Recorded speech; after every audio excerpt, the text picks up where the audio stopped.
Buenos días, hermanos, quiero saludarlos a todos en el nombre de Jesús en este precioso domingo soleado, frío, pero en este otoño que nos trata bien dentro de todo, a pesar de las dificultades que está viviendo nuestro país.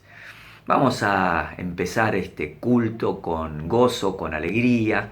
Quiero compartir con ustedes el conocido versículo de Efesios capítulo 4, versículo 3, que dice: hagan todo lo posible por mantenerse unidos en el Espíritu y enlazados mediante la paz. Mantenernos unidos en el Espíritu. Hoy más que nunca, porque mantenernos unidos en la presencialidad no podemos. Pero tenemos un mismo Espíritu. Tenemos un mismo Padre, un mismo Dios, un mismo Hijo y un mismo Espíritu Santo que nos da gozo y alegría. Y vamos a comenzar este culto orando y agradeciendo al Señor por su misericordia y por esta unidad, por este vínculo que Él nos regala. Amado Dios y Padre Celestial, en el nombre de Jesús, estamos en tu presencia como iglesia. Y como iglesia nos sentimos unidos porque te tenemos a ti. Tú eres el que nos une. El Salmo dice: cuán bello es que los hermanos habiten juntos en armonía. Y no podemos estar juntos presencialmente, pero estamos juntos, unidos por tu Espíritu y por el vínculo de la paz que tú nos has dejado. Señor, empezamos este culto con alegría, con gozo, agradeciéndote por tus múltiples bendiciones. No queremos ser falsamente optimistas. Sabemos que hay muchos hermanos que están pasando por dificultad, por angustia, por enfermedad, por luto y duelo. Señor, bendice a cada familia en su necesidad específica. Los que necesitan trabajo, los que necesitan ánimo, los que necesitan de tu presencia porque están pasando por crisis espirituales. Cada uno atiéndelo según su necesidad y úsanos a nosotros para ser promotores de la unidad en el vínculo de la paz. Dejamos este culto en tus manos. Quiero que cada persona que participe de este culto, Señor, pido que sea bendecida por ti en forma particular. Agradecemos por los hermanos que nos van a bendecir con la adoración. Agradecemos por el pastor Pablo, Señor, que a pesar de estar todavía padeciendo las consecuencias de su enfermedad, tú le permites dar testimonio de lo que él está viviendo y desafiarnos a una vida de fe.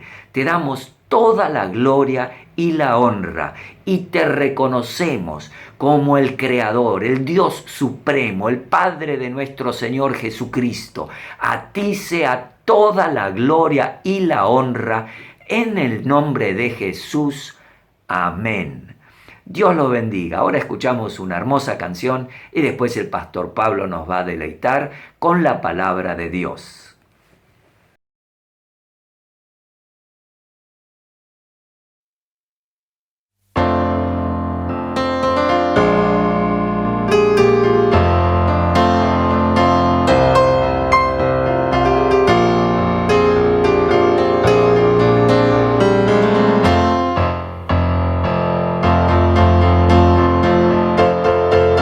Yo tengo gozo en mi alma, gozo en mi alma.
Qué bueno es entrar en la casa de cada uno de ustedes de este modo, como nos decía el pastor Rubén, recién invitándonos a ser unos en Jesús.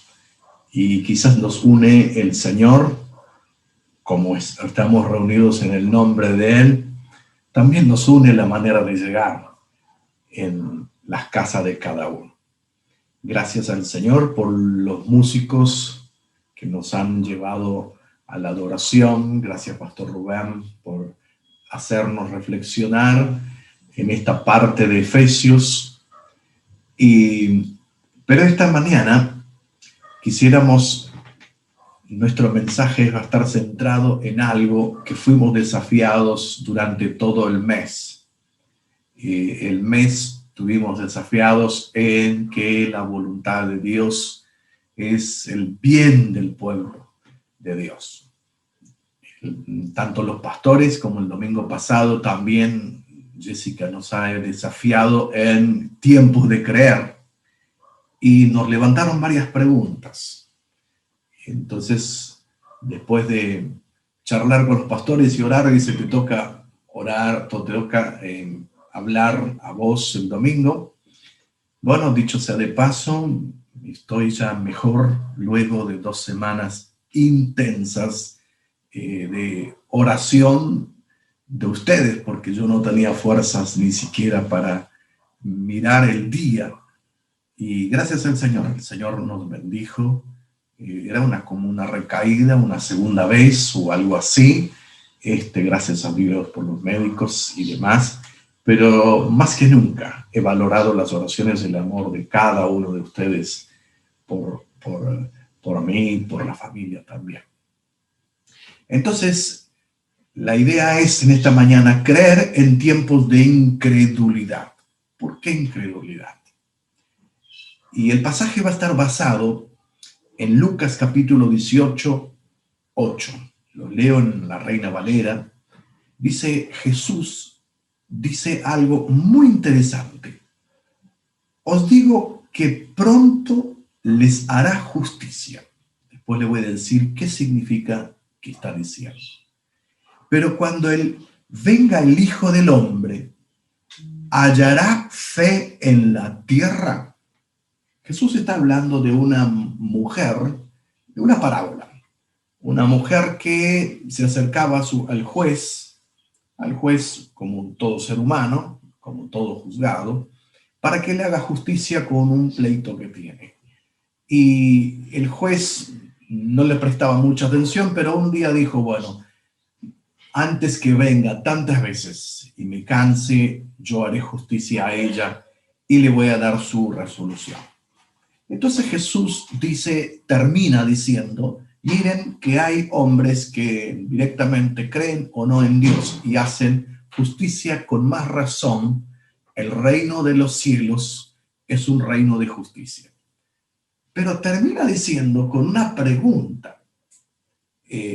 Os digo que pronto se hará justicia en el reino de los cielos. Pero termina diciendo, se hará justicia, pero cuando venga el Hijo del Hombre, ¿hallará fe en la tierra? En otras versiones, la nueva versión, traducción viviente, dice, Él pronto les hará justicia. Pero cuando el Hijo del Hombre regrese, ¿a cuántas personas con fe encontrará en la tierra? Un gran tema, un tema de fe que podíamos hablar por días y clases. Merece bien varias clases en este caso. Permítanme, en torno de este texto, hacernos algunas consideraciones y algunas preguntas. Como les decíamos, compartíamos este tiempo, la voluntad de Dios es el bien de su pueblo, por cierto, de la humanidad. Hemos sido desafiados a creer y algunos me preguntaron, ¿cómo puedo creer? ¿Puedo crear fe? ¿Puedo crear creencia? La creencia y la fe, dos palabras parecidas, a veces sinónimos, están relacionadas con algo de la vida, no es un concepto tan fácil de definirlo. Está relacionada con nuestra constancia de vida espiritual. Está relacionada con nuestra insistencia también de ser hijos de Dios o pedir algo a Dios. Y está relacionado también de una dinámica de Dios en este caso. Pero en la vida práctica nosotros nos encontramos con otros escenarios, como hay momentos que no todo es fácil. Hay momentos que la fe no es viva. Hay momentos que la fe es un estanco. Hay momentos que la fe no es constante. Hay momentos que no insistimos en la fe. Hay momentos tampoco que parece esa dinámica con Dios desaparece. Algunos dicen que esto es emocional, otros dicen que debe ser racional, y todas esas tiranteses están allí. Pero hay momentos como seres humanos fluctuamos, donde la creencia y la fe entran en juicio y en preguntas. Hay un autor de un libro que se llama El Valle de la Sombra, Stuart Park, dice: somos desconfiados por naturaleza y nos cuesta confiar incluso si no especialmente en Dios. Incluso en Dios nos cuesta confiar. Somos seres humanos desconfiados de nosotros. ¿Por qué? ¿Por qué somos desconfiados? ¿Por qué nos cuesta creer? ¿Por qué nos cuesta poner nuestra fe? Por varias razones, podríamos decir, por experiencias frustradas, en personas, en instituciones, ¿por qué no en una iglesia? Y aún más, en ideales. Muchas veces nuestra fe, como joya preciosa, se vuelve una fe desconfiada. Y allí vamos. Todo esto ocurre, ¿por qué? Porque la fe cae en una especulación. Le explico qué significa eso. La fe para salvación es una fe que todo el mundo puede creer en Dios y que somos salvos y el Señor nos lleva al cielo, somos perdonados, etc. Pero hay como una segunda parte que es de la misma fe, porque es la que nos permite vivir, es la que nos permite dinamizar nuestra vida, es la que nos permite tener salud, es la que nos permite encontrar fortaleza, es la que nos permite tener sentido de la vida. Entonces, en este caso, a veces la fe cae en una especulación. Por eso dice: vení, vamos a orar con fe que Dios te va a sanar. De repente no ocurre la sanidad. ¿Cuál es el problema acá? Y vamos a decir: no has tenido fe, o no ha tenido fe el que oró por tu vida. Entramos en especulación.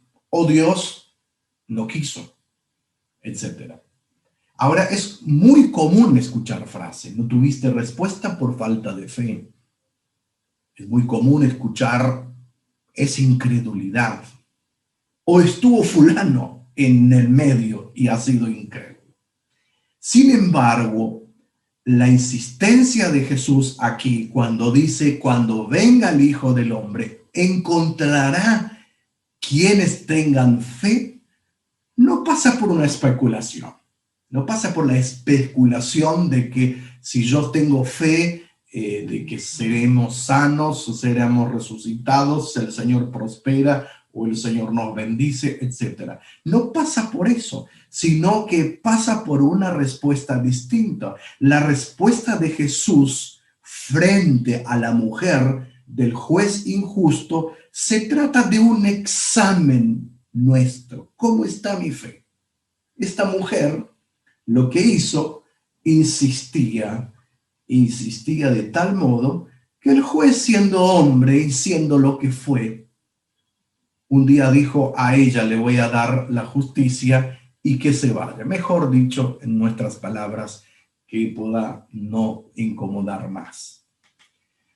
Guillermo Henriksen es el famoso comentarista que nosotros siempre acudimos. él diciendo respecto a este pasaje inclusive, dice que la pregunta que Jesús hace no es el propósito de una especulación, como dijimos recién.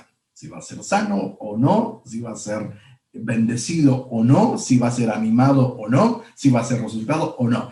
Si no tiene que ver con un autoexamen y cada uno debe responderse a sí mismo personalmente, ¿cómo estoy delante de Dios? ¿Mi fe alcanza con tan solo para la salvación o mi fe va un poco más allá? Hay ciertas personas que tienen fe valiosa y uno tiene que reconocerlos. Hay dones inclusive de fe de personas que tratan de animar hacia la fe. Y hay personas que tienen una fe inquebrantable y debemos honrarlos en este caso. Pero en tiempos de pandemia de COVID-19, en tiempos que estamos viviendo, dificultades muchísimas, donde se enferman, donde se mueren cristianos y no cristianos y todos. Tiempo de preguntas, noticias que personas sufren, pastores, pastoras que parten a la eternidad. En Argentina ya vamos más de 290 los que se tienen en lista, pero seguramente habrá más. Se ha establecido ofrendas incluso a aquellas viudas que quedaron de los hombres pastores o pastoras que han partido a la eternidad. Y nos preguntamos, ¿no tuvieron fe? Sin dudas lo tuvieron. En estos tiempos que me ha tocado pasar, difíciles por cierto, yo sé que hay hermanos que han pasado más difíciles aún, no se preguntaba de todo, pero a veces hay momentos que no tenés tiempo ni para la fe. Solamente pensás en respirar. ¿Cómo aumentar nuestra fe en tiempos o en estos tiempos difíciles, tiempos virulentos? Quiero compartirles 3 cuadros. 1, 2, 3. Cuadros donde nos van a ayudar a vivir más allá de cualquier discusión o perspectiva que podamos tener. Hoy, antiguamente orábamos por todo. Aquellos que vivieron más tiempo que nosotros, los inmigrantes que llegaron, han pasado por momentos de estrecheces, oraban a Dios. Yo pregunté un día a un inmigrante que llegó, que tenía casi 100 años, y cómo ustedes hacían con la salud, y decía, encomendábamos a Dios. Hoy si tenemos una fiebre, vamos al médico, si nos duele algo, vamos al médico, si nos duele el molar, vamos al odontólogo, si necesitamos algún dinero, nos pueden prestar o acudimos a ciertos lugares. Hay tantas maneras de arreglar, por eso que donde los países donde hay más o más cantidad de recursos, hay menos espacio para esa segunda parte de la fe. La fe especulativa. Si ustedes van a Europa a predicar milagros de trabajo, por ahí algún inmigrante va a venir a escucharlos, pero lo demás no necesitan. Pero si van a África a predicar sobre milagros, seguro que sí, porque ni siquiera tienen sillas de ruedas. En estas cosas son cosas culturales y a veces son también propias de nuestra mentalidad, en este caso, que podemos dialogar, debatir o tener una clase sobre esto. Pero esos 3 cuadros. El primer cuadro que quiero compartirles es un cuadro bíblico. Es un cuadro que nos trae San Mateo. Está allí Mateo diciendo algo muy interesante. ¿Qué relato nos trae Mateo de un cuadro de fe? El primero. Y Mateo nos trae un caso muy especial donde Jesús se encuentra en Capernaum. Capernaum, la capital del ministerio del éxito de Jesús. ¿Qué ocurre ahí? Hay un centurión, un hombre del Imperio Romano, cuyo siervo se enferma. Su siervo muy bueno, se ve que es de mucha confianza, y Jesús, cuando está caminando el centurión, lo encuentra Jesús y le dice, mi siervo está postrado en casa con parálisis y sufre terriblemente, le duele todo. no sé qué tendría, parálisis. Y Jesús le dice, iré a sanarlo. Punto. Suspensivo. Jesús le da. Y dice, el centurión le responde al Señor, estoy leyendo ahora, no merezco que entres bajo mi techo. Di la palabra y sanará. Mateo 8, versículos 6 al 8. Ahora, fíjense lo interesante que este primer cuadro va a mostrar algo, Jesús va a mostrar algo muy importante. Al oír esto, Jesús se asombró y dijo a quienes lo seguían, les aseguro que no he encontrado en Israel a nadie que tenga tanta fe. Imagínense la fe de este centurión que le asombra a Jesús. Cuando el Hijo del Hombre venga, ¿encontrará fe en vos, en mí? Esperemos que se asombre. Primer cuadro. El segundo cuadro nos va a traer, decíamos que el primero traía Mateo, capítulo 8. El segundo cuadro nos va a describir Juan. Es el cuadro que nosotros conocemos, el famoso cuadro del discípulo Tomás. Cuando Jesús resucita, inmediatamente corre la noticia entre los discípulos, las mujeres, María Magdalena, las otras Marías también, saben que resucitó, noticia va y viene hasta que uno de los discípulos, que es Tomás, todos dijeron, hemos visto a Jesús. Y Tomás respondió, mientras no vea la marca de los clavos y no meta el dedo en las marcas y no vea el costado, no creo. Segundo cuadro, aquellos que tienen que ver para creer. Pero dice la palabra del Señor allí, según Juan, lo leo en la nueva traducción, nueva versión internacional. 8 días después, hay otras versiones que dicen una semana después, estaban otra vez sus discípulos dentro y con ellos Tomás. Llegó Jesús estando las puertas cerradas y se puso en medio y les dijo, paz a vosotros. Luego dijo a Tomás, imagínense, llega, ven a todos y le dice, paz a todos, pero echa el ojo a Tomás. Y dice, Tomás, pone aquí tu dedo. Mira mis manos. Acerca tu mano. Métala en el costado. Aquí, mételo. A la derecha, a la izquierda, probalo. Y no seas incrédulo, sino creyente. Entonces Tomás respondió y le dijo, Señor mío, Dios mío. Y Jesús le dijo, porque me has visto, Tomás, creíste. Bienaventurados los que no vieron y creyeron. San Juan capítulo 20, versículo 26 al 29. Ahora, nosotros decimos, no seas incrédulo como Tomás. Pero Tomás ha sido uno de los hombres más criticados por su actuación frente al Señor y que se apareció después de resucitar, ¿no? Ahora, Tomás no era más incrédulo que cualquiera uno de nosotros. Tomás no era más incrédulo que yo. Tomás no era más incrédulo que cualquier uno de ustedes o de los que están mirando. Tomás simplemente expresó en voz alta y luego tuvo que retractarse porque se había puesto en evidencia. Muchos de nosotros somos bastante menos francos y esa es la única razón por la que no quedamos tan expuestos como quedó pobre Tomás. Pero no nos diferencia la incredulidad. Lo que compartimos con Él, sin duda alguna, es la sinceridad directamente.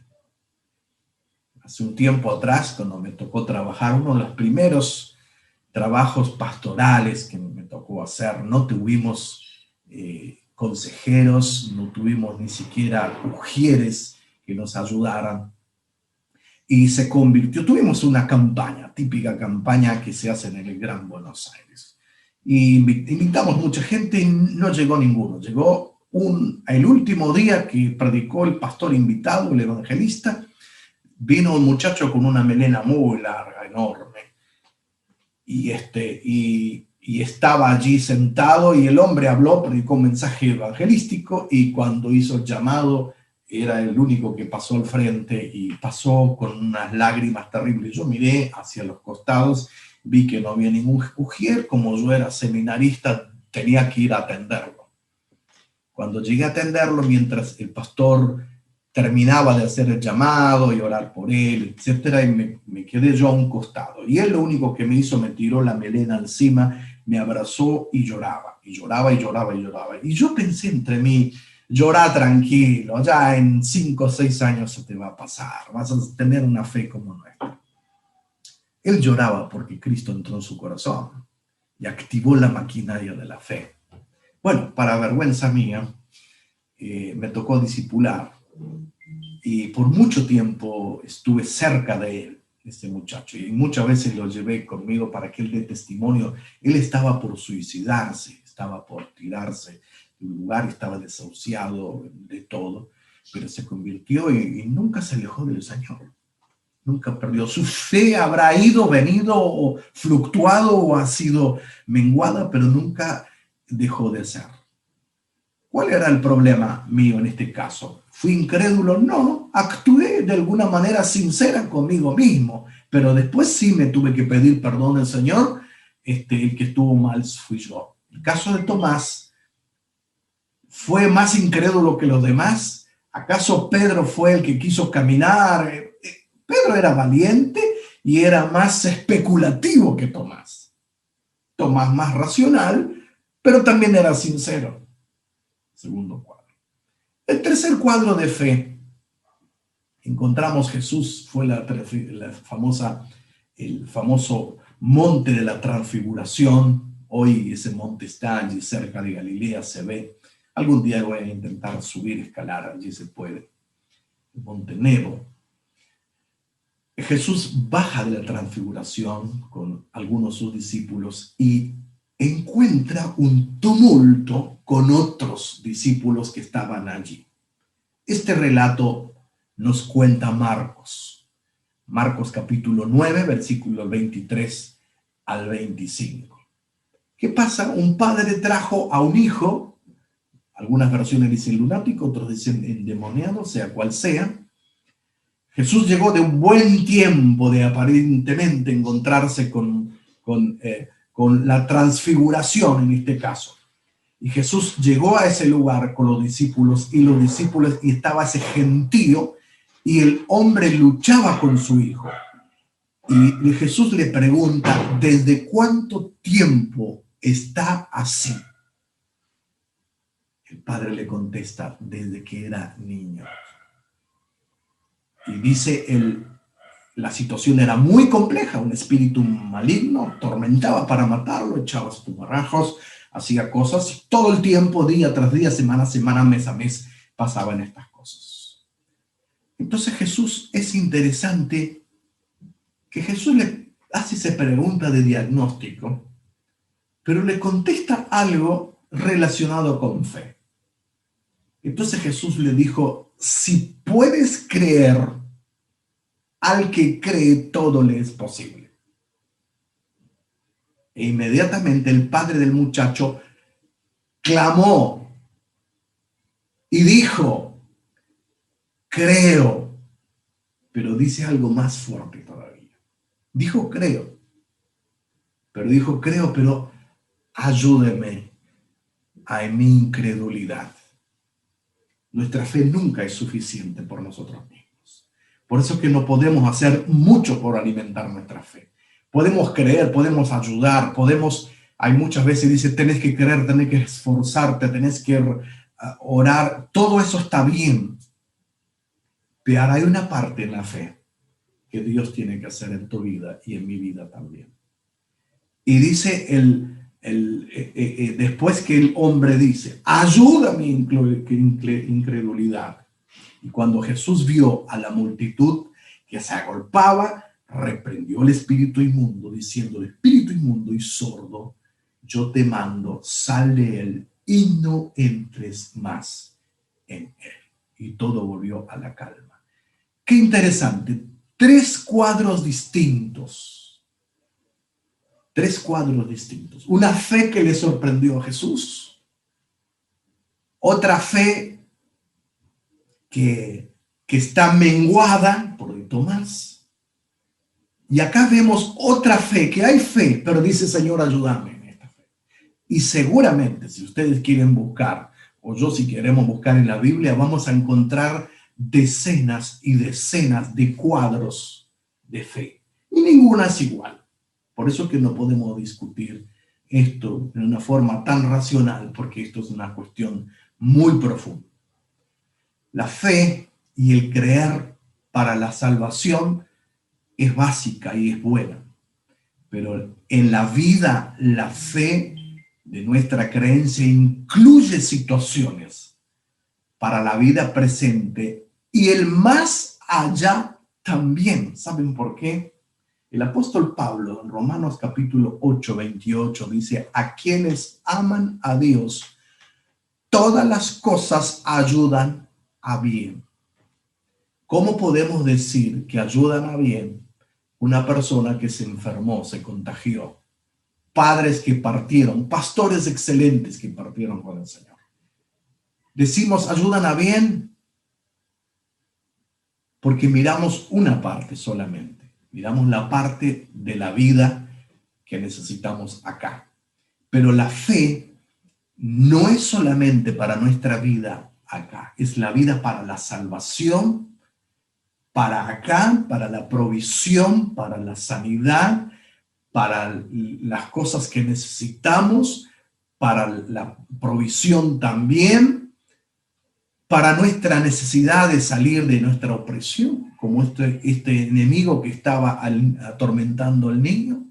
Pero también la fe es para el más allá. Hay muchas cosas que no la podemos ver con nuestros ojos. Podemos creer en fe que estaremos con el Señor.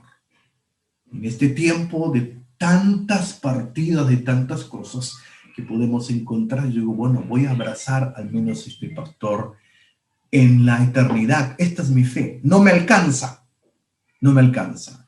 pero no me alcanza la fe como el centurión, pero al menos voy a ser sincero como Tomás y voy a decir, Señor, ayúdame.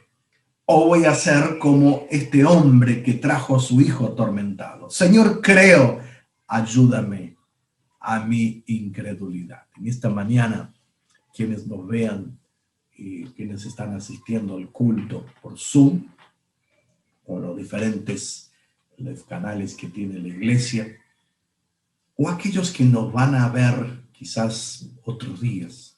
Quizás estás en tu casa preguntándote o queriendo decir, yo no tengo fe, estoy desahuciado, me cuesta creer, etcétera, etcétera. Esa semana salió una encuesta de los norteamericanos, que los norteamericanos estaban muy, pero muy eufóricos para los cristianos, al menos para que después de la pandemia crezca el pueblo evangélico. Pero de lo contrario, ha disminuido en la fe, pero no ha disminuido la fe en Jesús. No ha disminuido la fe en Dios. Algunos salieron a defender, los judíos salieron a defender que las sinagogas están más llenas. Los musulmanes hicieron que sus mezquitas también asiste la gente, algunos evangélicos, pero muchos casos de cristianos que hay menos cantidad de gente en los templos. Pero la fe no pasa por el templo. La fe no pasa por creer en un hombre o en un predicador o en un evangelista o alguien que me ayude.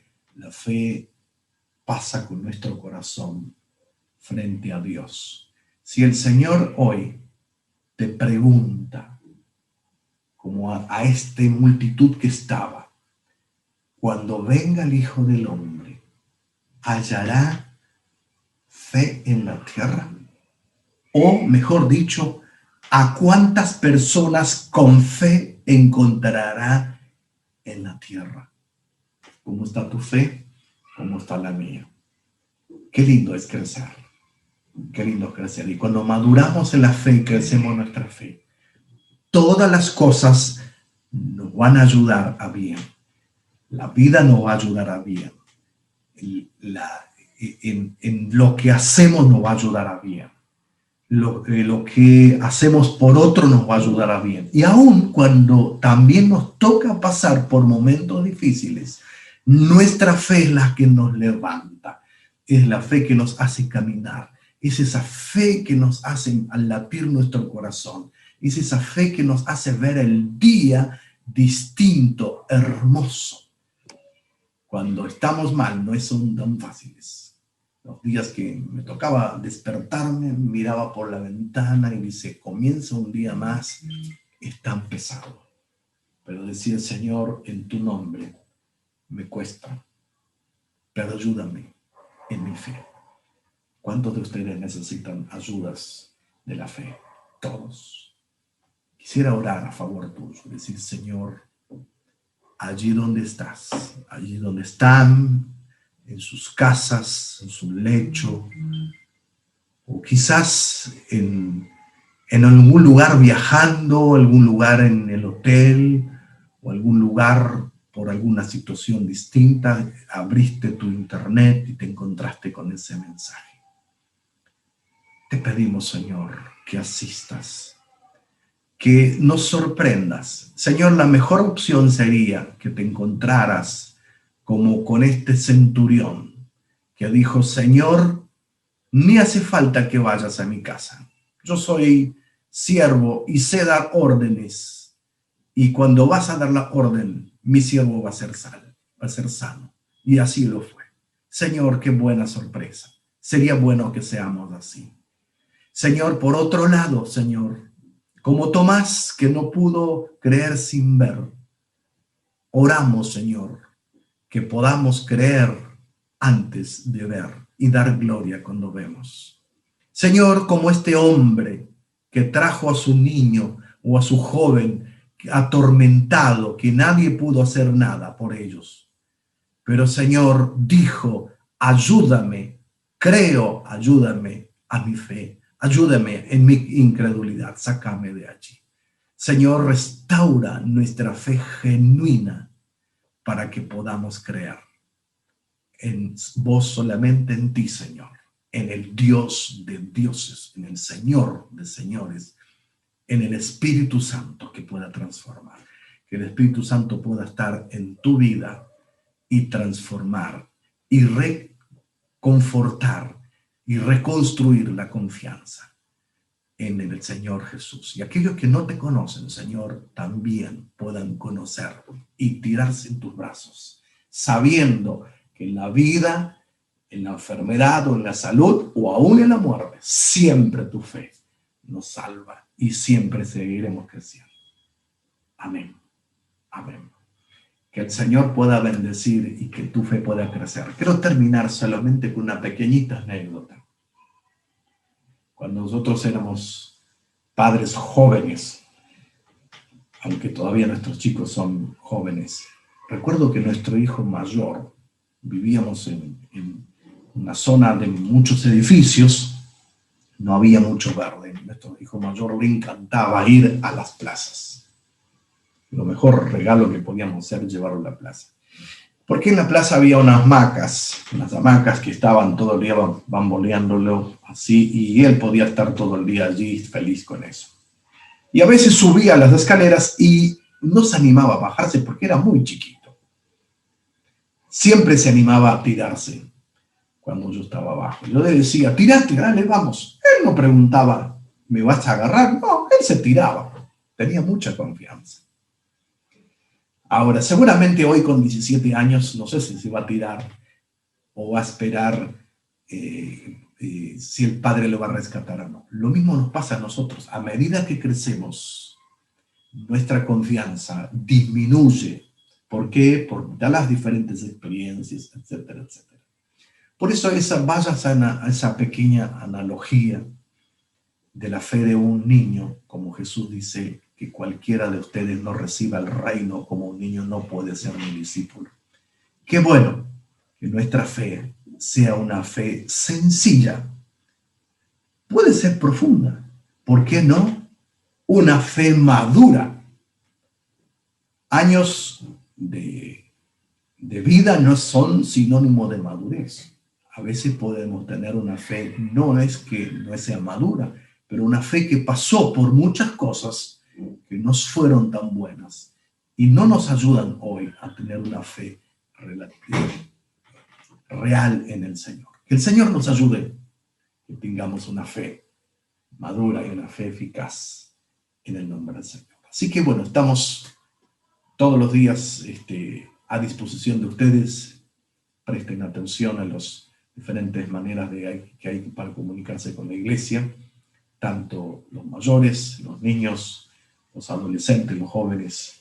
Estamos para servirlos. Siempre oramos todos los viernes con los pastores. Damos gracias al Señor por los hermanos que están cada uno protegidos por el Señor. Bendecimos al Señor porque el Señor nos protege. Gracias al Señor por los hermanos que están creciendo, como nuestro anciano Carlos. Cada día lo vemos mejor. Tenemos noticias al menos buenas de él. Ya puede hablar, caminar y nos pone feliz. Esto es fe también. Que el Señor les bendiga mucho. Que el Señor les guarde y que el Señor produzca fe en nosotros y que una semana feliz sea en cada uno de nosotros.